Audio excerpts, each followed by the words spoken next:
সংখ্যালঘু নির্যাতনে যুক্তরাষ্ট্রের গোয়েন্দা প্রধানের অভিযোগের প্রতিবাদ ঢাকার, প্রভাব পড়বে না অর্থনৈতিক ও বহুপক্ষীয় সম্পর্কে। ওইসব মন্তব্যে আমাদের অর্থনৈতিক কোনো বহুপাক্ষিক সম্পর্ক বা দ্বিপাক্ষিক সম্পর্ক প্রভাব পড়বে না। শেখ হাসিনা ও তার পরিবারের 31টি ব্যাংক অ্যাকাউন্টে থাকা 400 কোটি টাকা জব্দের আদেশ, পাপনের বিরুদ্ধে দুদকের অনুসন্ধান। ঐক্যবদ্ধ হয়ে সব ষড়যন্ত্র রুখে দিতে হবে বলছে বিএনপি, দ্রুত নির্বাচন দিয়ে সরকারকে সম্মানের সঙ্গে বিদায় নেয়ার আহ্বান। নারায়ণগঞ্জের সিদ্ধিরগঞ্জ ও ময়মনসিংহ থেকে আরসার শীর্ষ নেতা আতাউল্লাহ সহ 10 জন গ্রেফতার, আলাদা মামলায় 10 দিনের রিমান্ড। বিজ্ঞ আদালতে প্রেরণ করলে বিজ্ঞ আদালতের শুনানি শেষে উভয় মামলাতেই 5 দিন করে 10 দিন রিমান্ড মঞ্জুর করে। এবং কন্ডিশনিং ক্যাম্প শেষে দেশে ফিরল জাতীয় দল, ভারতের বিপক্ষে জয়ের প্রত্যাশা। রাতে দলের সঙ্গে যোগ দেবেন হামজা চৌধুরী।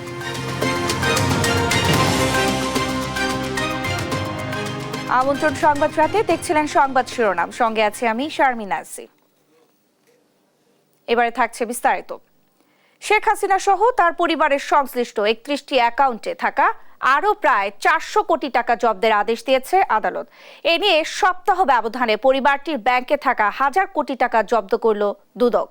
এদিকে ক্রিকেট বোর্ডে লুটপাট ও হুন্ডির মাধ্যমে অর্থ পাচারের অভিযোগে বিসিবির সাবেক সভাপতি নাজমুল হাসান পাপনের বিরুদ্ধে অনুসন্ধানে নেমেছে প্রতিষ্ঠানটি। ফজলে আদিত্যের রিপোর্ট। গণ অভ্যুত্থানের মুখে পদত্যাগ করে দেশ ছেড়ে পালিয়ে যাওয়ার পর একের পর এক দুর্নীতির অভিযোগ উঠেছে ক্ষমতাচ্যুত প্রধানমন্ত্রী শেখ হাসিনা ও তার পরিবারের সদস্যদের নামে। সরকার পতনের পর হাসিনা আমলের মেঘা প্রকল্প থেকে 80,000 কোটি টাকা আত্মসাতে অনুসন্ধানে নামে দুদক। এছাড়া অনুসন্ধান চলছে হাসিনা ও জয়ের $30 মিলিয়ন পাচারেরও। এতে হাসিনা ও রেহানা পরিবারের নামে থাকা ব্যাংক হিসাবে অস্বাভাবিক লেনদেনের তথ্য পায় দুদক। এই অর্থ পাচার ঠেকাতে শেখ হাসিনা ও তার ছেলে সজীব ওয়াজেদ জয়, মেয়ে সাইমা ওয়াজেদ পুতুল, বোন রেহানা ও তার পরিবারের সদস্য সহ তাদের স্বার্থ সংশ্লিষ্ট প্রতিষ্ঠানের 31টি অ্যাকাউন্টে 394 কোটি টাকা ফ্রিজ করতে দুদকের আবেদন মঞ্জুর করেছে আদালত। সাবেক প্রধানমন্ত্রী গণপ্রজাতন্ত্রী বাংলাদেশ সরকার, তার ছেলে জনাব সজীব আহমেদ জয়, তার মেয়ে সাইমা ওয়াজেদ, তার ছোট বোন জনাব রেহানা সিদ্দিক এবং তাদের স্বার্থ সংশ্লিষ্ট 31টি ব্যাংক অ্যাকাউন্ট জব্দ করা হয়েছে। এর মধ্যে অগ্রণীতে 9টি, first security Islamic bank, standard chartered ও ইউসিবিতে 3টি করে, মেঘনা, মধুমতি, ন্যাশনাল, স্ট্যান্ডার্ড ও ট্রাস্ট ব্যাংকে 2টি করে এবং উত্তরা, ইবিএল, যমুনা ও জনতা ব্যাংকে 1টি করে অ্যাকাউন্ট রয়েছে। ব্যক্তিদের নামের পাশাপাশি বঙ্গবন্ধু মেমোরিয়াল ট্রাস্ট ও আওয়ামী লীগের নামে এসব অ্যাকাউন্ট খোলা হয়। এদিকে বাংলাদেশ ক্রিকেট বোর্ডের সাবেক সভাপতি নাজমুল হাসান পাপনের বিরুদ্ধে শত কোটি টাকা আত্মসাৎ ও হুন্ডির মাধ্যমে পাচারসহ নানা অনিয়মের অভিযোগে অনুসন্ধান শুরু করেছে দুদক। বিভিন্ন অনিয়ম ও দুর্নীতির মাধ্যমে বাংলাদেশ ক্রিকেট বোর্ড ও সরকারি অর্থ আত্মসাৎপূর্বক নিজ নামে এবং পরিবারের সদস্যদের নামে দেশে বিদেশে বিপুল পরিমাণ জ্ঞাত আয় বহির্ভূত সম্পদ অর্জন সহ হুন্ডির মাধ্যমে বিদেশে অর্থ পাচারের অভিযোগে ইতিমধ্যে অনুসন্ধান শুরু করা হয়েছে। এছাড়া 19 কোটি টাকা সন্দেহজনক লেনদেন ও 3 কোটি টাকার জ্ঞাত আয় বহির্ভূত সম্পদ অর্জনের অভিযোগে মামলা হয়েছে সাবেক সংসদ সদস্য মৃণাল কান্তি দাস দম্পতির বিরুদ্ধে। ফজলে আদিত্য, দেশ টিভি, ঢাকা। যুক্তরাষ্ট্রের গোয়েন্দা প্রধান তুলসী গ্যাবার্ড বাংলাদেশের সংখ্যালঘু নির্যাতন এবং ইসলামী খেলাফতের বিষয়ে ভারতীয় সংবাদ মাধ্যমে যে মন্তব্য করেছেন তা গুরুতর বলেছেন পররাষ্ট্র উপদেষ্টা তৌহিদ হোসেন। আর অর্থ উপদেষ্টা ডক্টর সালিউদ্দিন আহমেদ বলেছেন তার এই মন্তব্য দেশের অর্থনৈতিক, দ্বিপক্ষীয় এবং বহুপক্ষীয় সম্পর্কে কোনো প্রভাব পড়বে না। তৌফিক মাহমুদ মুন্নার রিপোর্ট। গেল সোমবার বাংলাদেশে সংখ্যালঘু নির্যাতন হচ্ছে এমন অভিযোগের বিষয়ে উদ্বেগ জানিয়েছেন যুক্তরাষ্ট্রের গোয়েন্দা প্রধান তুলসী গ্যাবার্ড। তার এমন মন্তব্যে গভীর উদ্বেগ ও প্রতিবাদ জানিয়েছে বাংলাদেশের অন্তর্বর্তীকালীন সরকার। সোমবার রাতে এক সংবাদ বিজ্ঞপ্তিতে উদ্বেগ জানায় প্রধান উপদেষ্টার প্রেস উইং। মঙ্গলবার সকালে সচিবালয়ে ক্রয় সংক্রান্ত উপদেষ্টা পরিষদের বৈঠক শেষে সাংবাদিকদের মুখোমুখি হন অর্থ উপদেষ্টা। বলেন তুলসী গ্যাবার্ডের মন্তব্যে বহুপক্ষীয় সম্পর্কে কোনো প্রভাব পড়বে না। তুলসী গ্যাবার্ড যেরকম উত্তর দিয়েছে এবং সেটার প্রসঙ্গে অনেকে বলেছে, আপনাদের অনেক জার্নালিস্টরা বলছে, এটা পেতে আমাদের কোনো ইস্যু নেই। তবে ওইসব মন্তব্যে আমাদের অর্থনৈতিক কোনো বহুপাক্ষিক সম্পর্ক বা দ্বিপাক্ষিক সম্পর্ক কোনো প্রভাব পড়বে না। সচিবালয় সংবাদ সম্মেলনে এক প্রশ্নের জবাবে ধর্ম উপদেষ্টা বলেন, বাংলাদেশের সংখ্যালঘু নির্যাতনের কথা যেভাবে বলা হয়েছে বাস্তবতা তেমনটি নয়। আমরা তো বারবার এটা অস্বীকার করে আসছি যে এখানে পারসিকিউশন অফ মাইনরিটিস তারা বিদেশিরা যেভাবে বলছেন অথবা ফরেন মিডিয়া যেভাবে বলছেন সে মাত্রায় নয়, কিছু বিচ্ছিন্ন ঘটনা তো আছেই। তারপরেও আমরা অত্যন্ত সজাগ রয়েছি এবং আপনি জানেন যে কিছু মাজারেও এভাবে হামলা হচ্ছে, ভাঙচুরের ঘটনা ঘটছে। আমরা অত্যন্ত সিরিয়াস, আমরা আইন শৃঙ্খলা রক্ষাকারী বাহিনীরও দৃষ্টি আকর্ষণ করছি। আমরা যদি এই অপরাধীকে সিসি ক্যামেরার মাধ্যমে শনাক্ত করতে পারি তাহলে তাদের আইনের আওতায় এনে বিচার করব। আর সরকারের অভিন্ন অবস্থান তুলে ধরেন পররাষ্ট্র উপদেষ্টা। নিজ মন্ত্রণালয়ে সাংবাদিকদের একথা বলেন তিনি। মার্কিন গোয়েন্দা প্রধানের মন্তব্যকে সরকার গুরুতর হিসেবে দেখছে বলেও জানান পররাষ্ট্র উপদেষ্টা। তৌফিক মাহমুদ মুন্না, দেশ টিভি, ঢাকা। টালবাহানা না করে দ্রুত নির্বাচনের ঘোষণা দিয়ে সম্মানের সাথে বিদায় নিতে অন্তর্বর্তী সরকারের প্রতি আহ্বান জানিয়েছেন বিএনপির স্থায়ী কমিটির সদস্য ডক্টর খন্দকার মোশাররফ হোসেন। বিএনপির নেতারা বলছেন ঐক্যবদ্ধ হয়ে রুখতে হবে সব ষড়যন্ত্র। আর খেলাফত মজলিসের আমির মামুনুল হকের দাবি, মতাদর্শে ভিন্ন হলেও তাদের স্বাধীনতা সার্বভৌমত্ব রক্ষায় ঐক্যবদ্ধ হয়ে কাজ করতে হবে জাতীয়তাবাদী ও ইসলামী শক্তিকে। বিস্তারিত সাইফুল রিপোর্টের প্রতিবেদনে। ঢাকা বিশ্ববিদ্যালয়ের টিএসসি মিলনায়তনে হিফজুল কোরআন ও কোরআন তেলাওয়াত প্রতিযোগিতা 2025-এর আয়োজন করে জাতীয়তাবাদী ছাত্রদল।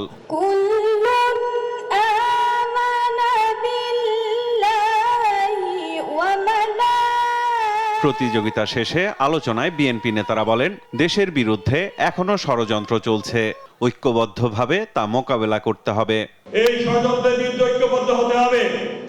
যতক্ষণ পর্যন্ত না নির্বাচনের তারিখ ঘোষণা না হয়, জাতীয় রাজনীতির ভাবমূর্তি পুনরুদ্ধার করতে পারি, সেজন্য আমরা সবাই মিলে একসঙ্গে কাজ করব। বিজয় আমাদের হবেই, বসন্ত আসবেই, খালি একটু সতর্কভাবে চলতে হবে। দেশের স্বাধীনতা রক্ষায় জাতীয়তাবাদী শক্তি ও ইসলামী শক্তিকে ঐক্যবদ্ধ থাকতে হবে বলেন খেলাফত মজলিসের আমির। জাতীয়তাবাদী শক্তি এবং ইসলামী শক্তি পরস্পর সহযোগিতার মাধ্যমে বাংলাদেশের স্বাধীনতাকে রক্ষা করতে হবে। এদিকে বিএনপির প্রয়াত মহাসচিব খন্দকার দেলোয়ার হোসেনের 14তম মৃত্যুবার্ষিকী উপলক্ষে জাতীয় প্রেস ক্লাবে আয়োজিত স্মরণ সভায় কথা বলেন বিএনপি নেতারা। মানুষের হারিয়ে যাওয়া যে ভোটাধিকার সেটাকে পুনঃপ্রতিষ্ঠিত করার জন্য যে মূল দায়িত্ব, এটা নিয়ে যদি কোনো কৌশলী পন্থা অবলম্বন করে, সময় ক্ষেপণ করেন, আপনাদের কাছ থেকে ওই স্ট্যাচু অব লিবার্টি ফেরত নেওয়ার জন্য আমরা প্রস্তুত রয়েছি। প্রধান অতিথির বক্তব্যে বিএনপির স্থায়ী কমিটির জ্যেষ্ঠ সদস্য ডক্টর খন্দকার মোশাররফ হোসেন বলেন, ভোটের অধিকার ফিরিয়ে দিলে দেশে জনগণের সরকার প্রতিষ্ঠা হবে। অতি দ্রুত জাতীয় সংসদের নির্বাচনের ঘোষণা দেন, তাহলে আপনারাও সম্মানের সাথে আপনারা ক্ষমতা হস্তান্তর করতে পারবেন। যারা ভোট দিতে বাধা দেয় তাদের উৎখাত করা সম্ভব, তা প্রমাণিত হয়েছে বলেও জানান বিএনপির এই নেতা। জনগণ পারে। সাইফুল রিপন, দেশ টিভি, ঢাকা। নতুন রাজনৈতিক দলের নিবন্ধনের জন্য নির্বাচন কমিশনের জারি করা গণবিজ্ঞপ্তি স্থগিত করেছেন হাইকোর্ট। এছাড়া এই গণবিজ্ঞপ্তি কেন বেআইনি ও বাতিল ঘোষণা করা হবে না তা জানতে চেয়ে রুল জারি করেছেন আদালত। মঙ্গলবার বিচারপতি মোহাম্মদ আকরাম হোসেন চৌধুরী ও বিচারপতি KM রাশেদুজ্জামান রাজার হাইকোর্ট বেঞ্চ এ আদেশ দেন। তাইফুর রহমান তুহিনের প্রতিবেদন। নয়া রাজনৈতিক দলের নিবন্ধনের জন্য আবেদনপত্র আহ্বান করে 10 মার্চ গণবিজ্ঞপ্তি দেয় নির্বাচন কমিশন। এর বৈধতা নিয়ে রাষ্ট্র সংস্কার আন্দোলনের প্রধান সমন্বয়ক ও সুপ্রিম কোর্টের আইনজীবী হাসনাত কাইয়ুম রিট দায়ের করেন। রিটে প্রধান নির্বাচন কমিশনার, নির্বাচন কমিশন সচিব, নির্বাচন ব্যবস্থা সংস্কার কমিশনকে বিবাদী করা হয়। মঙ্গলবার বিচারপতি মোহাম্মদ আকরাম হোসেন চৌধুরী ও বিচারপতি KM রাশেদুজ্জামানের আদালতে রিটের শুনানি হয়। শুনানি শেষে গণবিজ্ঞপ্তির কার্যকারিতা স্থগিত করে হাইকোর্ট। একই সাথে কেন অবৈধ ঘোষণা করা হবে না তা জানতে চেয়ে রুল জারি করা হয়। গণবিজ্ঞপ্তির স্থগিত চেয়ে মামলাটি আমরা রিট মামলাটি করেছি এবং রুল জারি হয়েছে। রিটকারী জানান, পার্বত্য 3 জেলার 20টি উপজেলা রয়েছে, যে কারণে পাহাড়ি জনগোষ্ঠী আগ্রহী হলেও আঞ্চলিক রাজনৈতিক দল হিসেবে নিবন্ধন করতে পারবে না। তাই এমন আদেশ ছিল সময়ের দাবি। অবাঙালি জনগোষ্ঠী যারা পাহাড়ে বসবাস করে তাদের এরিয়াটা হচ্ছে কনফাইন্ড 3টা ডিস্ট্রিক্টের মধ্যে এবং তারা 20টা উপজেলার মধ্যে বসবাস করে। আপনি যখন এদেরকে বলবেন যে আপনাকে 22টা উপজেলা আর জেলায় আর 100টা উপজেলায় কমিটি করতে হবে, তার মানে হচ্ছে আপনি এদেরকে বাংলাদেশে একদম এক্সক্লুড করে দিচ্ছেন, যে তাদেরকে কোনো রাজনৈতিক অধিকার এই বাংলাদেশেও দিচ্ছেন না। এইটা ছিল আমাদের মূল আর্গুমেন্টের জায়গা। তাইফুর রহমান তুহিন, দেশ টিভি, ঢাকা। ছাত্র উপদেষ্টারা সরকারে থাকলে নিরপেক্ষ নির্বাচন হবে না। অবিলম্বে উপদেষ্টা আসিফ মাহমুদ সজীব ভুইয়া এবং মাহফুজ আলমের পদত্যাগ দাবি করেন গণ অধিকার পরিষদের সাধারণ সম্পাদক রাশেদ খান। দুপুরে রাজধানীর বিজয়নগরের দলের কেন্দ্রীয় কার্যালয়ে সমসাময়িক ইস্যুতে জরুরি সংবাদ সম্মেলনে এই কথা বলেন তিনি। এছাড়া তুলসী গ্যাবার্ডের বক্তব্যকে মিথ্যাচার আখ্যা দেন রাশেদ খান। যে এই দুইজন ছাত্র উপদেষ্টার পদত্যাগ করা উচিত। আমাদের গণ অধিকার পরিষদের সিনিয়র সহসভাপতি ফারুক হাসান উল্লেখ করেছেন, আগামী 15 দিনের মধ্যে এই দুজন ছাত্র উপদেষ্টার পদত্যাগ করতে হবে। আই রিপিট, আগামী 15 দিনের মধ্যে এই দুজন ছাত্র উপদেষ্টার পদত্যাগ করতে হবে এবং সরকারের বিভিন্ন দপ্তরে সেক্টরে ছাত্র প্রতিনিধিদের নিয়োগ দেওয়া হয়েছে, অবশ্যই সেই নিয়োগ বাতিল করতে হবে এবং এই সরকারের নিরপেক্ষতা নিশ্চিত করতে হবে। মিয়ানমারের বিদ্রোহী সংগঠন আরসার শীর্ষ নেতা আয়াতুল্লাহ আবু আম্মার জুনুনি সহ 10 জনকে 10 দিনের রিমান্ডে পাঠিয়েছে আদালত। মঙ্গলবার দুপুরে আলাদা দুটি মামলায় তাদের রিমান্ডের আদেশ দেন নারায়ণগঞ্জের সিনিয়র জুডিশিয়াল ম্যাজিস্ট্রেট আদালত। এর আগে মঙ্গলবার ভোরে নারায়ণগঞ্জের সিদ্ধিরগঞ্জ ও ময়মনসিংহ থেকে তাদের গ্রেফতার করে র্যাব। সহকর্মী বিলাল হোসেনের তথ্য ছবিতে আরও জানাচ্ছেন আপন অপু। গঞ্জের সিদ্ধিরগঞ্জের একটি বাড়িতে গোপন বৈঠকের সময় মিয়ানমারের বিদ্রোহী সংগঠন আরাকান রোহিঙ্গা সলভেনশন আর্মি আরসার শীর্ষ নেতা আতাউল্লাহ আবু আম্মার জুনুনি ওরফে আতাউল্লাহকে গ্রেপ্তার করেছে র্যাব। একই সঙ্গে 5 সহযোগীকেও গ্রেপ্তার করা হয়। এদিন ময়মনসিংহে আলাদা অভিযানে 3 নারী সহ 4 জনকে গ্রেপ্তার করে র্যাব। গ্রেপ্তারদের কাছ থেকে 21,39,000 টাকা ও একটি ধারালো ছুরি উদ্ধার করা হয়। পরে সিদ্ধিরগঞ্জ থানায় তাদের বিরুদ্ধে সন্ত্রাস বিরোধী ও অবৈধ অনুপ্রবেশ আইনে র্যাব বাদী হয়ে 2টি মামলা দায়ের করে। সিদ্ধিরগঞ্জ থানাধীন ভূমিপল্লী থেকে রোহিঙ্গা নামধারী প্রায় 5 জন পুরুষ এবং 3 জন মহিলা এবং বাঙালি 1 জন সহ টোটাল 10 জনকে ধৃত করে সন্ত্রাস দমন আইনে এবং ফরেন অ্যাক্টে 2টা মামলা দায়ের করলে মামলা দুটিতে তাদের জিজ্ঞাসাবাদের জন্য মঙ্গলবার দুপুরে নারায়ণগঞ্জের সিনিয়র জুডিশিয়াল ম্যাজিস্ট্রেট মইনুদ্দিন কাদিরের আদালতে হাজির করা হয়। এ সময় আদালত আসামিদের 10 দিনের রিমান্ড মঞ্জুর করে।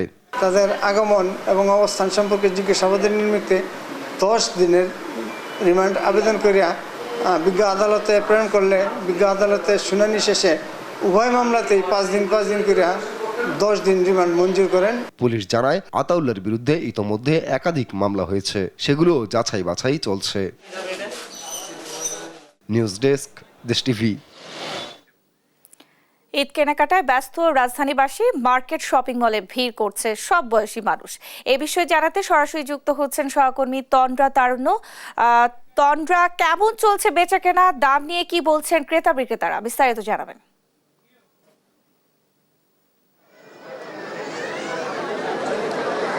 ন্যান্সি, ঈদের আর কিন্তু বাকি মাত্র 12 থেকে 13 দিন।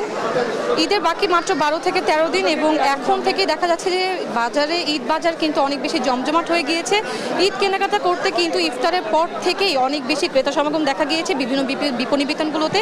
আমরা এই মুহূর্তে আছি বসুন্ধরা শপিং কমপ্লেক্সে এবং এখানেও খুব বেশি, আমি যদি একটু দেখাই, যে খুব বেশি পরিমাণে ক্রেতা সমাগম আছে, অনেক বেশি জমজমাট রয়েছে এবারের ঈদ বাজার এবং ঈদ মার্কেট। সবাই অনেক বেশি কেনাকাটা করছে। আমি অনেকের সাথে কথা বলেছি, অনেকে বলছেন যে দাম নিয়ে কিছুটা মিশ্র প্রতিক্রিয়া রয়েছে। তবে মিশ্র প্রতিক্রিয়া ছাড়া যদি আমি বলি, জমজমাটি আছে এবারের ঈদ বাজার। অনেকেই বলছেন যে এবার হচ্ছে অন্যান্য বারের তুলনায় একটু ট্রেন্ডি যে পোশাকগুলো আছে সেগুলো বেশি আসছে, এবার পাকিস্তানি বেশি চলছে, কেউ বা বলছেন ইন্ডিয়ান পোশাকগুলো বেশি চলছে। কিন্তু সব মিলে যদি বলি, ওভারঅল কিন্তু এবার ঈদ বাজারে পাকিস্তানি ড্রেসগুলোই কিন্তু বেশি রাজত্ব করছে। পাশাপাশি যদি আমি একটু বলি, পুরুষদের পোশাকের ক্ষেত্রেও কিন্তু অনেক বেশি আমরা দেখেছি এথনিক টাইপের যে পোশাকগুলো থাকে বা মোঘলিশ টাইপের যে পোশাকগুলো থাকে সেগুলো কিন্তু প্রচুর পরিমাণে এবার বেচাকেনা হচ্ছে। বিক্রেতারা বলছেন যে অন্যান্য বারের তুলনায় এবার কিন্তু বেচাকেনা কম, তারা দাবি করছেন। আবার কেউ কেউ বলছেন যে না, এইবার কিন্তু বেচাকেনা বেশি। তবে এরকম মিশ্র প্রতিক্রিয়া থাকলেও দিন শেষে সবাই একটা কথাই বলছেন যে অন্যান্য বারের তুলনায় এবারের বেচাকেনা ভালোই চলছে। এবার কিন্তু ঈদ উপলক্ষে অনেক দোকানে দেখা গিয়েছে মূল্য ছাড়ের কিছু অফার চলছে। ইফতারের পর থেকে মানুষজন ক্রেতা সমাগম বাড়ছে এবং বেশিরভাগ ক্রেতারাই কিন্তু একটু ঝুঁকছেন যেখানে হচ্ছে একটু অফারে ড্রেসগুলো বিক্রি হচ্ছে। এবং পাঞ্জাবির ক্ষেত্রেও ঠিক তেমনটাই দেখেছি আমরা, যেসব দোকানগুলোতে দেখেছি যে পাঞ্জাবিতে একটু অফার চলছে বা শার্টের ক্ষেত্রে বা টি শার্টের ক্ষেত্রে অফার চলছে, সেখানে কিন্তু অনেক বেশি দেখা গিয়েছে যে ভিড় লেগে রয়েছে এবং মার্কেটগুলো কিন্তু প্রচুর পরিমাণে জমজমাট রয়েছে। বেলা বাড়ার সাথে সাথে যদি আমি বলি যে সকাল থেকে অনেকগুলো বিপণী বিতানগুলোতে ঘুরেছি এবং প্রতিটি বিপণী বিতানে দেখেছি যে মোটামুটি ভিড় রয়েছে। তবে ইফতারের পর থেকে এবং যত রাত গড়াচ্ছে ধীরে ধীরে কিন্তু অনেক বেশি পরিমাণে ক্রেতারা মার্কেটে আসা শুরু করেছে এবং জমজমাট রয়েছে এবারের ঈদ বাজার। তাছাড়া আমি যদি একটু বলি যে অনেকেই, এবার আমি কথা বলে দেখেছি যে অনেকেই বলছেন যে সন্ধ্যার পরে বা রাতের বেলা মার্কেটে আসাটা অনেকে নিরাপদ মনে করছেন না।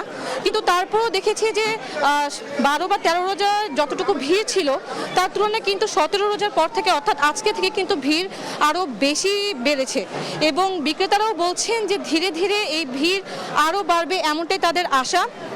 শুধু তাই নয়, আমরা অনেকগুলো দোকানে ঘুরে দেখেছি যে বিক্রি তো হচ্ছে, এর সাথে সাথে অনেকে এখন থেকেই শুরু করেছে যে সামনে যেহেতু আবার পয়লা বৈশাখও আছে, অনেকে কিন্তু আবার পয়লা বৈশাখের জন্য কেনাকাটা করে ফেলছেন, আগে ভাগেই তারা কেনাকাটা সারছেন। এবং সবারই একটা কথা যে যেহেতু ঈদ উপলক্ষে অনেক জায়গাতে মূল্য ছাড়ের একটা ব্যাপার স্যাপার থাকে, সো সেক্ষেত্রে তারা সুতরাং বলছেন যে ঈদ উপলক্ষে মূল্য ছাড়ের ব্যাপারটাকেও ঘিরে তারা হচ্ছে পয়লা বৈশাখের জন্য কেনাকাটা আগে ভাগে সেরে ফেলছেন। এবং আমি যদি এখন একটু বলি যে ঈদ বাজারের কথা যদি আমি বলি যে এবার ঈদে মার্কেটগুলোতে ক্রেতা সমাগমের কথা যদি আমি একটু বলি যে ক্রেতা সমাগম আগে কেমন ছিল এবং এখন কেমন। আমি আগেই বলেছি যে 12 এবং 13 রোজার দিকে যতটুকু ক্রেতা সমাগম ছিল এখন এর থেকে অনেক বেশি বেড়েছে। সন্ধ্যা থেকে যদি আমি একটুখানি হিসেব করে বলি, ইফতারের আগে যতটুকু ভিড় আমরা দেখেছি, ইফতারের পরে কিন্তু ভিড় আরও বেশি বেড়েছে এবং আস্তে আস্তে আরও বেশি জমজমাট হচ্ছে মার্কেটগুলোতে। সবাই খুশি মনে স্বাচ্ছন্দ্যে সবাই শপিং করছে, কেনাকাটা করছে। কেউ বা বাড়ির ছোট যারা আছেন তাদের জন্য কেনাকাটা করতে আসছেন, কেউ বা বন্ধুদেরকে নিয়ে আসছেন কেনাকাটা করতে। তরুণ প্রজন্মের কথা যদি বলি, তারা সবাই একটু ট্রেন্ডি কালেকশন যেগুলো আছে, যেসব পোশাকগুলি একটু ট্রেন্ডি চলছে এবার, সেই পোশাকগুলোতে তারা বেশি প্রাধান্য দিচ্ছেন এবং একটু রাজকীয় ঢালের বা ঢিলে ঢালা যে পোশাকগুলোকে আমি যদি বলি সেগুলো কিন্তু অনেকে পছন্দ করছেন। এছাড়া ক্রেতারা যেটা জানিয়েছেন যে যেহেতু এবার সামারে বা গরমকালে হচ্ছে আমাদের ঈদটা পড়েছে, সেক্ষেত্রে তারা হচ্ছে লিলেনের যে ড্রেসগুলো আছে বা সুতির যে কাপড়ের ড্রেসগুলো আছে সেগুলো তারা বেশি কিনছেন, এবার প্রাধান্য দিচ্ছেন সেই পোশাকগুলোকে। আর এছাড়া কিন্তু ফ্যাশনেবলের দিক থেকে ট্রেন্ডের কথা চিন্তা করেও অনেকে হচ্ছে মোঘলের দিকটাতে ঝুঁকছেন। এছাড়া জিন্স প্যান্ট, ডেনিম শার্ট এগুলো কিন্তু অনেক বেশি এবার চলছে। আর মেয়েদের ট্রেন্ডে কিন্তু প্রতিবারই হচ্ছে একটু চেঞ্জেস আসে বা পরিবর্তন আসে, সেই তুলনায় কিন্তু এবার ড্রেসগুলোতে খুব বেশি তেমন চেঞ্জেস বা পরিবর্তন আসেনি। অনেকে সেটা দাবি করছেন, আবার অনেকেই বলছেন যে আগের বারের তুলনায় পাকিস্তানি ড্রেসের মধ্যে কালেকশনে একটু ডিফারেন্স আসছে বা একটু পরিবর্তন আসছে এবং অনেকে আবার অর্গানজা টাইপের যে ড্রেসগুলো আছে বা সুতি ছাড়াও এমব্রয়ডারি করা একটু হালকা কাজের মধ্যে ড্রেসগুলো অনেকে পছন্দ করছেন। ছেলেদের ক্ষেত্রেও ঠিক তেমনটাই, অনেকে বলছেন যে হাতের মধ্যে কাজ বা একটু নকশা করা ড্রেসগুলো তারা পছন্দ করছেন, আবার অনেকেই বলছেন যে একটু ঢিলেঢালা টাইপের ঢিলেঢালা যেরকম পাঞ্জাবিগুলো আছে বা একটু শেরওয়ানি টাইপের কিন্তু একটু কাজের মধ্যে পাঞ্জাবি সেগুলো তারা পছন্দ করছেন। তো এরকম মিশ্র প্রতিক্রিয়া রয়েছে পুরো ঈদ বাজার জুড়ে এবং ঈদ কেনাকাটা জুড়ে। এই ছিল আমার কাছে বসুন্ধরা শপিং কমপ্লেক্স থেকে সর্বশেষ। তন্দ্রা, আপনাকে ধন্যবাদ। দর্শক, রাজধানীর ঈদ বাজার সম্পর্কে আমাদেরকে জানাচ্ছিলেন সহকর্মী তন্দ্রা তারুণ্য। ঈদ সামনে রেখে ভেজাল সেমাই, নুডলস সহ বিভিন্ন খাদ্যদ্রব্য উৎপাদনের হিড়িক লেগেছে। আর এইসব প্রতিরোধে অভিযানে নেমেছে র্যাবের ভ্রাম্যমাণ আদালত। ভেজাল খাদ্যপণ্য উৎপাদনের দায়ে রাজধানীর কামরাঙ্গীরচরের 2টি ও কেরানীগঞ্জের একটি কারখানাকে 1,70,000 টাকা জরিমানা করা হয়েছে। আরও জানাচ্ছেন নাফিয়া ফারজানা। গোপন তথ্যের ভিত্তিতে রাজধানীর কামরাঙ্গীরচরের খালপাড় এলাকার সেমাই কারখানায় অভিযান চালায় র্যাব। এতে দেখা যায় নোংরা ও অস্বাস্থ্যকর পরিবেশে ভেজাল উপকরণে চলছে উৎপাদন। এ কারণে প্রতিষ্ঠানটিকে জরিমানা করে ভ্রাম্যমাণ আদালত। এর আগে আরও একটি সেমাই কারখানায় অভিযান চালিয়ে জরিমানা করা হয়। পরিবেশ ঠিক না থাকায় বিষয়টি অকপটে স্বীকার করেন কারখানা ম্যানেজারও। আমরা স্বীকার করি, আমাদের ম্যাজিস্ট্রেট আমাদের অর্থদণ্ড করে, ঠিক আছে। এজন্য তারপর আমরা প্রতি বছরে আমরা যতটুকু পারি চেষ্টা করি যেন পরিবেশে আরো পরিষ্কার রাখা যায়। পরে অভিযান চালানো হয় কেরানীগঞ্জের ইসলামনগরের একটি কারখানায়, যেখানে অস্বাস্থ্যকর পরিবেশে চলছিল নুডলস সহ নানা খাদ্যপণ্য উৎপাদন। পণ্যের মোড়কে অনুমোদন ছাড়াই ব্যবহার করা হচ্ছে BSTI এর লোগো। এই প্যাকেটের আর যে প্যাকেট আছে ওই প্যাকেটে রিফিল করা হয়েছে, এই জন্য ওইভাবে করা হয়েছে। মার্কেটে এখন আমি ছাড়ি না, এটা আপনি বাজারে কোথাও পাবেন না। র্যাব 2 এর উপ অধিনায়ক জানান, অনিয়ম পাওয়ায় 3টি কারখানাকে 1,70,000 টাকা জরিমানা করা হয়েছে। আমরা কেরানীগঞ্জ এলাকায় 3টা কারখানাতে আমরা আমাদের আজকের এই মোবাইল কোর্ট পরিচালনা করি। আমাদের রমজান মাসে এই সময়টা আমরা মনে করি যে মানুষের স্বাস্থ্যবিধি মেনে তারা যদি চলতে পারে তাহলে তাদের জন্য ভালো। এর প্রেক্ষিতে এইখানেও আমরা অভিযান করি এবং বিজ্ঞ ম্যাজিস্ট্রেট সাহেব উনি এখানকার পরিস্থিতি পরিবেশ দেখে 1 লক্ষ টাকা জরিমানা ধার্য করেছেন। ঈদ সামনে রেখে খাদ্যে ভেজাল বিরোধী এ অভিযান চলবে বলে জানান এ কর্মকর্তা। নাফিয়া ফারজানা, দেশ টিভি, ঢাকা। বাংলাদেশিদের জন্য ওমরা ভিসা বন্ধ করেনি সৌদি কর্তৃপক্ষ, জানিয়েছেন ধর্ম উপদেষ্টা আফম খালিদ হোসেন। দুপুরের সচিবালয়ের ব্রিফিংয়ে তিনি আরও বলেন, রাষ্ট্রদূত বাংলাদেশের এজেন্সিগুলোকে সৌদি এজেন্সির সঙ্গে যোগাযোগ করার অনুরোধ করেছেন। ওমরা করতে যারা বিমানের টিকিট কাটার পরও যেতে চান না, নিয়ম অনুযায়ী তাদের টাকা ফেরত দেবে বাংলাদেশ বিমান। আর সৌদি এয়ারলাইন্স জানিয়েছে, যারা রমজানে যেতে ইচ্ছুক কিন্তু ভিসা পাননি তারা আগামী জুলাইয়ে যেতে পারবেন।